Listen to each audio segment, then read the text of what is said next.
Olá pessoal do Instituto Bíblico Shemar. Vamos dar início à nossa videoaula com o nosso primeiro módulo, o módulo número 1, que é esse aqui, ó, né? É o módulo Origem das Religiões, já entrando com o conceito sobre religião, espiritualidade, e falando um pouco sobre as semelhanças das religiões. O que as religiões do mundo têm que são incomuns, que são semelhantes? Quais são os elementos que são incomuns, que são semelhantes em todas as religiões? Então, esse vai ser o nosso assunto de início e espero que você goste e acompanhe conosco, ok? O Instituto Bíblico Shemar, eis aí a imagem do primeiro módulo, módulo 1, Origem das Religiões, facilitador, este que vos fala, Gilberto Souza. Vamos lá. Primeira abordagem que eu quero fazer é essa daqui, a diferença entre religião e espiritualidade, ou vice-versa, a diferença entre espiritualidade e religião. A gente precisa entender, queridos, que a religião, ela não é só em si, ela não abrange só em si a espiritualidade. Na verdade, a religião tem origem na espiritualidade. Então vamos entender o que é espiritualidade e como acontece isso. Ok. A espiritualidade é o sentimento religioso imanente na alma de todo ser humano. Ou seja, todo indivíduo, ao nascer, tem dentro de si um sentimento que aponta para o transcendente. Transcendente aqui é o mesmo que mundo espiritual, né? Como você queira entender, como fique melhor para você. Todo ser humano ao nascer tem dentro de si um sentimento que aponta para o transcendente, para o divino, para o sobrenatural, que muitos chamam de mundo espiritual, muitos chamam o ser divino de Deus, mas outros dão nomes diferentes de acordo com a sua cultura. Aqui a gente já começa a ter um esclarecimento interessante. O que é a espiritualidade? A espiritualidade é aquele sentimento que todo ser humano tem. Independente se depois de adulto ele diz ser ateu, enfim, ou ele diz que adora lá ao Deus A, B ou C, independente disso. A espiritualidade é esse sentimento que é emanente. Emanente quer dizer que é inerente, é de dentro do ser humano, ele já nasce com isso. É uma coisa que, para quem crer em Deus, o Deus da Bíblia, deve entender o seguinte: é uma coisa que Deus colocou dentro de todo ser humano. Mas, de um ponto de vista extra-bíblico, cientificamente falando, a partir do ponto de vista ciência da religião, é algo que todo ser humano nasce com ele. Sentimento religioso. A isso damos o nome, os acadêmicos dão o nome de espiritualidade.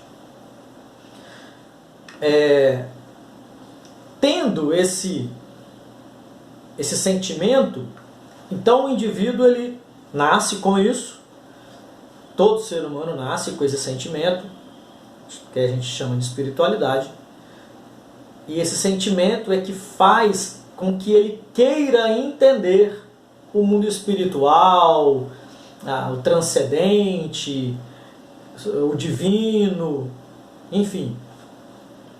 Então, a partir daí, esse indivíduo ele vai desenvolver ou não a sua espiritualidade. Ok? Vamos seguir em frente aqui, no slide. A espiritualidade também é a crença na existência de um poder ou princípio superior, sobrenatural, do qual depende o destino do ser humano e ao qual se deve respeito e obediência. Entenda, independente de credo religioso, todo ser humano nasce com essa espiritualidade, esse sentimento religioso, esse sentimento espiritual, e todo ser humano, ele pode até não admitir ou pode depois negar isso enfaticamente, dizendo que é ateu, que não acredita em nada disso, mas na verdade ele está tentando enganar a si mesmo, porque todo ser humano tem a crença na existência de um poder ou princípio superior, sobrenatural, do qual depende o destino do ser humano e ao qual se deve respeito e obediência. Ok? A grande questão é que muitos ateus, mas ateus de verdade mesmo, eles se disciplinam, eles disciplinam a sua mente para relutar contra essa realidade. Então eles chegam ao ponto de cauterizar a mente, a ponto de dizer que não creio em nada de transcendente, não devo obediência a nenhum ser que eu não vejo, e na verdade a nenhum Deus, a nem nada. Enfim, eu creio no que eu vejo, no que eu toco, enfim. Né? Mas isso na verdade é um exercício praticado por muito tempo, e depois, em alguns casos não, mas enfim, de qualquer forma é o homem lutando contra o seu ser interior para negar esse sentimento espiritual, sentimento de espiritualidade, que pode, se for praticado, pode se tornar uma prática, uma expressão de fé e até mesmo uma religião. Seguindo em frente no nosso estudo no slide. Ainda falando da diferença entre espiritualidade e religião, quando a espiritualidade de uma pessoa ou grupo é colocada em prática, pode se tornar uma religião. No entanto, para isso será necessário toda uma organização que dará características peculiares dessa expressão de fé. Se uma só pessoa pratica a espiritualidade e expõe sua expressão de fé, isso não poderá ser chamado ou denominado de religião. É apenas uma expressão de fé. No entanto, se muitas pessoas praticam a espiritualidade e são incomuns em suas expressões de fé, isso poderá gerar uma religião, visto que a organização do culto, liturgias, contos sagrados ou escritos sagrados lhe darão uma forma. Muito bem, o que isso quer dizer? Para esclarecer melhor, que uma pessoa sozinha, em qualquer lugar que seja do planeta, no meio de multidão ou sozinho lá, entre as montanhas, as matas, nos recônditos de qualquer região geográfica do planeta, enfim, essa pessoa sozinha, ela tem esse sentimento religioso, ela tem essa espiritualidade, ela descobre a espiritualidade e ela resolve que vai praticar a espiritualidade, ela sozinha, ou ela, a esposa e os filhos, que geralmente na cultura antiga era assim que funcionava. Então isso não é uma religião, isso é apenas uma crença, uma expressão de fé. Ele expressa a sua fé através de algum tipo de ritual, mas isso é tão particular dentro da sua casa e com a sua família que não se pode dizer que é uma religião. Não. Religião, para ser religião, é necessário que um grupo maior de pessoas, de famílias, que tem essa expressão, esse sentimento religioso e que expressam a fé de maneira incomum, incomum quer dizer igual, parecido, com uma concordância entre eles, então esse grupo de pessoas vão se organizar e vão transformar a sua expressão de fé em uma expressão de fé maior, a ponto de institucionalizar, dando para essa expressão de fé uma nomenclatura, talvez até mesmo uma placa religiosa. E isso, de repente, passa a ser conhecido até fora da sua região, e alguns vão chamar de a religião do povo tal, do grupo tal, enfim.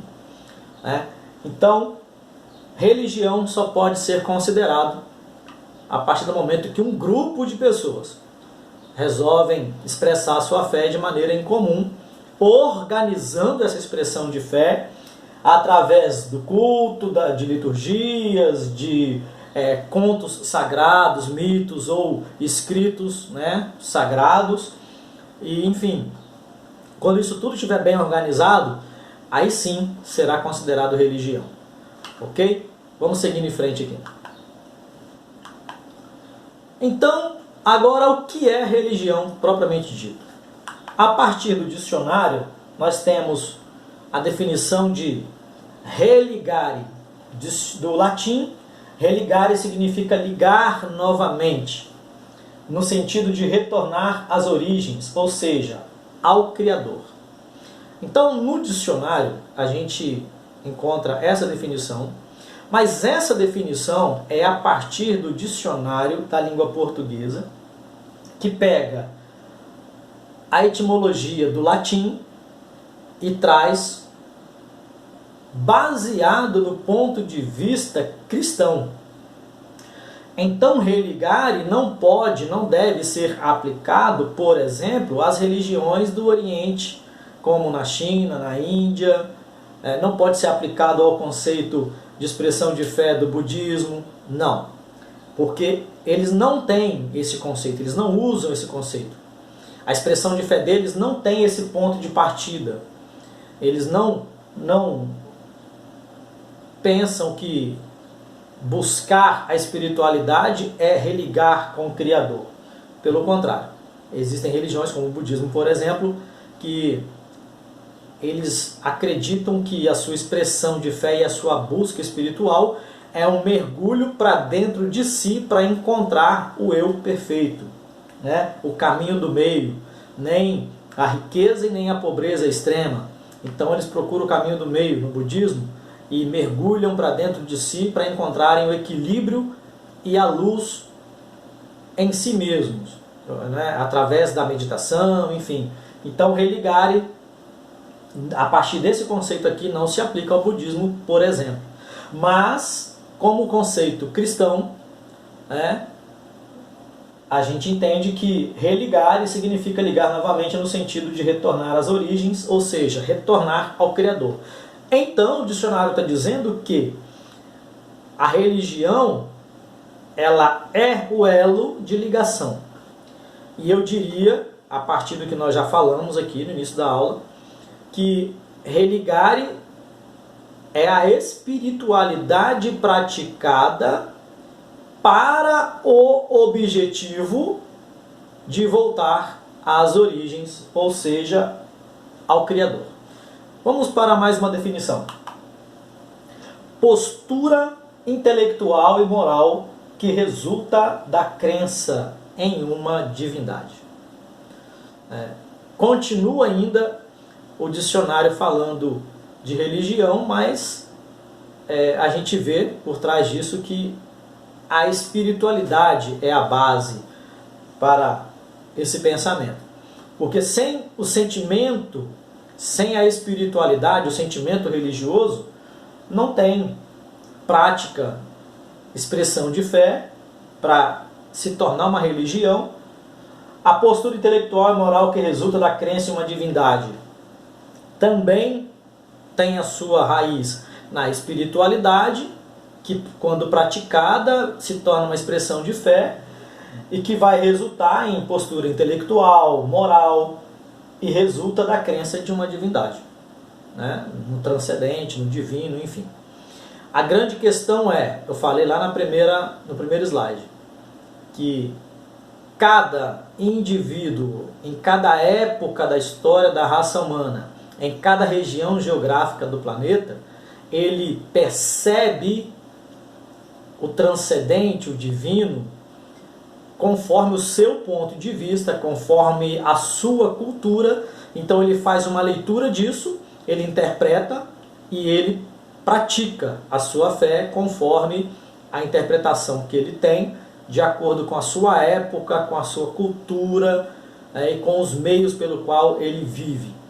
Ok? Conforme ele enxerga o mundo físico e o mundo espiritual. No geral, não é regra 100%, mas no geral, a grosso modo, o mundo espiritual é um reflexo do mundo físico. E mais pra frente a gente vai falar melhor sobre isso, ok?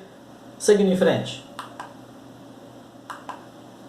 Religião ainda é uma fé, uma devoção a tudo que é considerado sagrado. É um culto que aproxima o homem das entidades a quem são atribuídos poderes sobrenaturais. É uma crença em que as pessoas buscam a satisfação nas práticas religiosas ou na fé, para superar o sofrimento e alcançar a felicidade. Bom, nessa definição a gente percebe que religião é visto como um caminho cujo objetivo é superar o sofrimento e alcançar uma felicidade. Né? A gente poderia falar disso, mas não é o nosso objetivo agora. Mas já dá para você perceber que essa definição ela tem aí um ponto de vista, ok?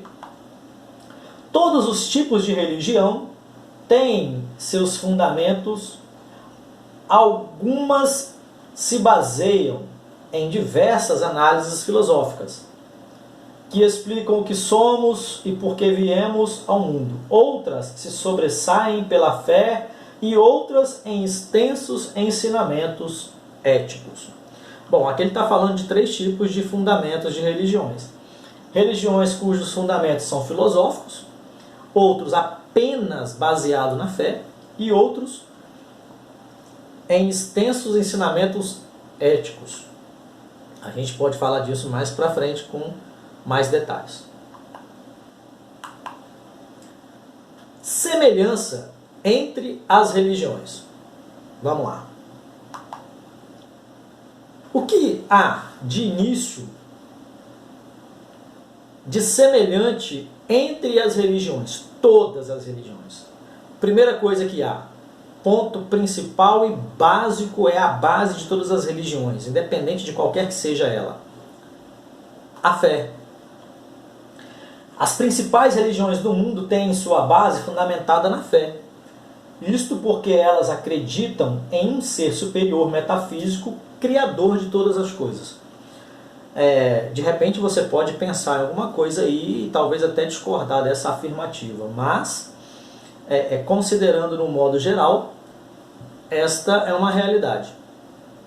Todas as religiões que você conhece, e talvez algumas que você nem conhece ainda, estão baseadas na fé. A fé em um ser superior, um ser transcendente, um ser invisível, espiritual. Porque quando o homem começa a pensar, ele olha ao seu redor e ele imagina: quem criou essas coisas ao meu redor? Quem criou os raios, trovões, a chuva, o céu, as nuvens, o sol, as estrelas, a lua, o mar? Quem criou? Eu não fui. Aí ele olha para alguém do lado, vê que é igual a ele, limitado da mesma forma, e ele pensa: esses aqui também não foi, aqueles ali não foram. Então deve existir alguém, porque alguém deve ter criado isso. Mas para ter criado coisas tão grandes, tão maiores que nós, seres humanos, então esse alguém tem que ser muito maior. Se esse alguém é tão maior assim, eu também não vejo ele, então ele deve ser invisível. Então ele deve ser um ser invisível, tão poderoso, que criou tudo isso e deve habitar em um outro mundo. Então deve ser um mundo espiritual. Eu estou resumindo para você entender. A mente humana, lá no início dos primórdios da humanidade, enfim. Então ele pensa: então existe um ser maior que criou tudo isso, nos criou também, e esse ser é um ser espiritual, ele é transcendente, ele é poderosíssimo, dele emana o poder que criou essas coisas. E outra coisa, ele é invisível, então nós não vemos, mas ele existe. Isso é fé. E todas as religiões estão baseadas nesse princípio. Ok? Vamos lá. Outra coisa incomum em todas as religiões é o culto.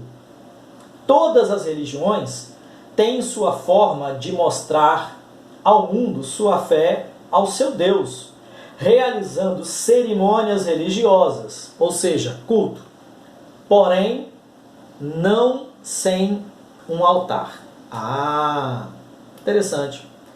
Então a segunda coisa básica que a gente encontra em todas as religiões, que é incomum em todas elas, é o culto, é a cerimônia religiosa, né? Que cada uma das religiões tem a sua em particular, as suas cerimônias em particular. Cada uma tem o seu jeito de cultuar a divindade que adora, né? Mas o culto é comum em todas as religiões. Agora, por que a gente colocou aqui não sem um altar? Eu fiz questão de expressar isso por quê? Porque todo culto exige um altar. Nenhum culto pode acontecer se não houver um altar. O altar que representa o local ou aonde a divindade se manifesta ou aonde ela recebe sacrifícios. E também ela se manifesta para receber o sacrifício. Então o altar é literalmente a representação do lugar aonde a divindade se manifesta. Bom, esse é o ponto de partida básico. Aqui a gente já teria muita coisa para falar, mas não é nosso objetivo agora. Nós estamos falando apenas dos pontos básicos, as semelhanças entre as religiões, o que todas as religiões têm em comum. E nós falamos da fé, do culto. Vamos ver mais alguma coisa. O sacrifício. Todas as religiões sacrificam ao seu Deus. Seja um sacrifício de sangue, seja sacrifício de alimentos, ou seja sacrifício para os nossos dias, era capitalista, seja sacrifício em dinheiro. Mas todas as religiões oferecem sacrifício sobre um altar em uma cerimônia religiosa voltada à fé em uma divindade, um ser transcendente, enfim. Ok? Mais alguma coisa? Sim. Diferença. Lá era sacrifício, agora ofertas, oferendas, ofertas voluntárias. São para agradar a divindade. Demonstra a satisfação e a gratidão pelas bênçãos alcançadas, né? Aí são ofertas, oferendas, né, voluntárias, em agradecimento à divindade. Exemplo, quando o agricultor faz uma boa colheita, tinha lá no meio do seu gado, havia lá o gado que procriava e se multiplicava, então ele trazia oferenda, enfim. Então tem também essa liturgia que é interessante. Uma outra coisa que é de extrema importância, que é também comum em todas as religiões, são as leis. E essas leis partem de onde? Vejamos, todas as religiões têm suas regras, dogmas, doutrinas e livros sagrados, todas elas, que lhes servem de instrumento de sabedoria e instrução para que sejam capacitados a chegarem ao estágio superior próximo à divindade creditada. Essas leis, acredita-se, ser sempre à vontade dessa divindade adorada por esse grupo. Exemplo, no caso do Islã, o Alcorão. No caso dos judeus, a Torá.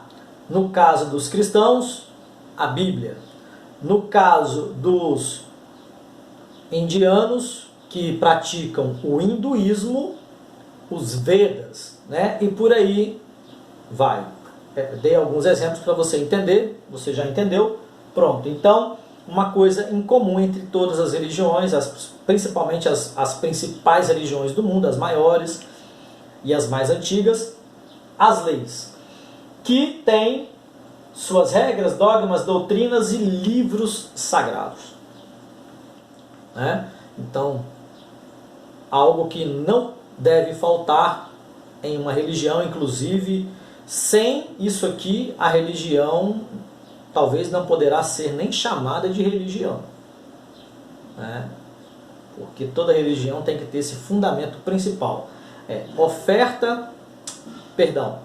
Lei através de um livro sagrado, ou de contos sagrados, ou mitos sagrados, a fé na divindade, o culto, que aí envolve sacrifício, ofertas, tal, enfim. Uma outra coisa que é também comum em todas as religiões conhecidas do mundo é a crença no mundo vindouro. Em algumas religiões chamam de paraíso. Alguns denominam como paraíso, porém não importa a forma. Todas as religiões acreditam em um mundo melhor, metafísico ou não. E estão fazendo o que acreditam ser o ideal para alcançarem seu objetivo. Muito bem. Ponto em comum nas grandes religiões: a crença no mundo vindouro, ou paraíso, né? Aqui nós temos uma situação interessante, que é necessário ressaltar. O mundo vindouro, o paraíso, ou pós-morte, ele existe de acordo com cada ponto de vista de cada religião, de cada grupo que tem sua religião. Isso aqui é interessante você saber, porque vai esclarecer muita coisa, vai abrir a sua mente para você começar a pensar sobre o assunto. Esse é um curso básico, mas o nosso ideal aqui é te ajudar a pensar melhor. Então entenda. O mundo vindouro, o pós-morte, o paraíso, ele existe, repito, de acordo com cada ponto de vista de cada religião, e essa religião é formada por um grupo de pessoas que a criaram, ou seja, um grupo de pessoas que criaram essa religião através da sua espiritualidade e expressão de fé, criaram a religião, e essa religião tem dogmas, crenças, doutrinas, leis morais e éticas, enfim. Mas entre essas coisas, a crença no mundo vindouro, que é gerada por esse grupo, que gerou essa religião. Então esse grupo, que é um grupo de pessoas que habitam na mesma região geográfica e participam de um mesmo tempo histórico, cultural, esse grupo de pessoas, eles têm a ideia desse mundo vindouro de acordo com a sua cultura, o seu ponto de vista de mundo.